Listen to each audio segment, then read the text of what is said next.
თითქმის 2 საათს გაგრძელდა დავით გარეჯის საქმეზე ზურაბ ნოღაიდელის დაკითხვა თბილისის საქალაქო სასამართლოში. ნოღაიდელის ჩვენება არადამაჯერებელია ნაციონალური მოძრაობისთვის, მმართველი გუნდი კი საქმის სამართლებრივ შეფასებას ელოდება. უფრო ვრცლად, ვინ როგორ აფასებს ყოფილი პრემიერ-მინისტრის ჩვენებას, ამას მარიამ ქართველიშვილი გვეტყვის.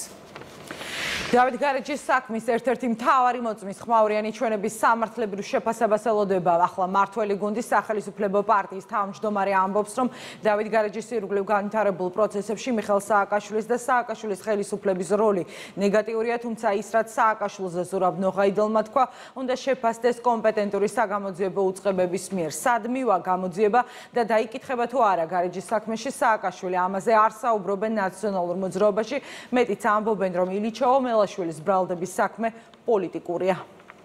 გარეჯის საქმე არის შეთითხნილი ქართული ოცნების მხრიდან, რომელიც გამოყენებული იქნა ადგილობრივი თვითმმართველობის არჩევნებისათვის საზოგადოებრივი აზრის მანიპულირების მიზნით, რეალობასთან და საერთოდ მართლმსაჯულებასთან სამართალთან არანაირი კავშირი არ აქვს და ეს პროცესებიც არის გამოყენებული ქართული ოცნების მხრიდან მიხეილ სააკაშვილის წინა ხელისუფლების და ზოგადად ამ თემით მანიპულირების მიზნით. ნებისმიერი საკითხი, რომელიც ჩვენი სამშობლოს ეროვნულ ინტერესებს აზიანებს, ვინც არ უნდა იყოს ამის გამკეთებელი, არის მავნებელი. არ აქვს მნიშვნელობა, ვინცგანაც არ უნდა წამოვიდეს მსგავსი დამაზიანებელი განცხადებები. ყველა იცის რეალურად, როგორი იყო მაშინდელი ხელისუფლების პოზიცია დავით გარეჯთან დაკავშირებით. სინამდვილეში ეს იყო ჩვეულებრივი მოღალატეობრივი პოზიცია, დეტალებში აღარ მინდა შევიდე.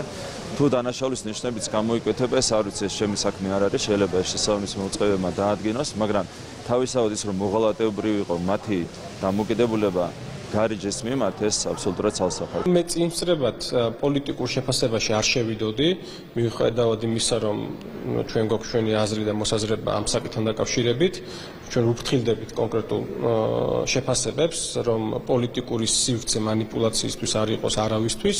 რაც შეეხება სამართლებრივ საკითხს, რა თქმა უნდა, თუ გაჩნდება კონკრეტული მოცემულობა, რომელიც განაპირობებს ახალი გარემოება იქნება ეს თუ სხვა ფაქტორი საქმის ასევე სხვა ასპექტში განხილვის შესაძლებლობას, ეს იქნება წმინდად სამართლებრივი საკითხი და ეს იქნება კონკრეტული უწყების შესაფასებელი. გარეჯის სასაზღვრო ზოლის საკითხები იყო პრეზიდენტის ექსკლუზიური უფლებამოსილება და ყველა საკითხი თანხმდებოდა მიხეილ სააკაშვილთან. ეს თქვა ზურაბ ნოღაიდელმა სასამართლოში. ახლა მთავარი კითხვა არა სიტყვის პროკურატურა და სადამდე მივა დავალების გამცემთა შესახებ დაწყებული გამოძიება.